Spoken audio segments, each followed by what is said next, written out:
242 জন যাত্রী নিয়ে মাঝ আকাশ থেকে ভেঙে পড়ল যাত্রীবাহী বিমান। ভয়াবহ এই বিমান দুর্ঘটনাটি ঘটেছে গুজরাটের আহমেদাবাদ বিমানবন্দরের কাছে। প্রাথমিক সূত্রে জানা যাচ্ছে এই বিমানে অন্ততপক্ষে 242 জন যাত্রী ছিলেন। ইতিমধ্যে ঘটনাস্থলে বেশ কয়েকটি দমকলের ইঞ্জিন পৌঁছেছে। অ্যাম্বুলেন্সে করে তড়িঘড়ি আহতদের উদ্ধার করে পাঠানো হচ্ছে হাসপাতালে।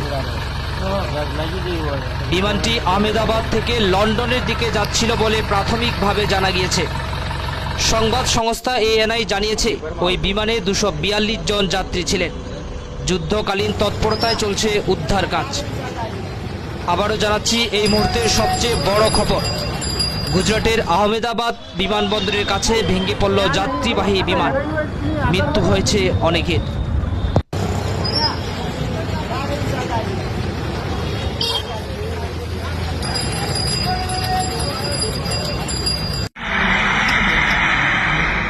आपल्यानी सवारी गोठणी થઈ ગઈ।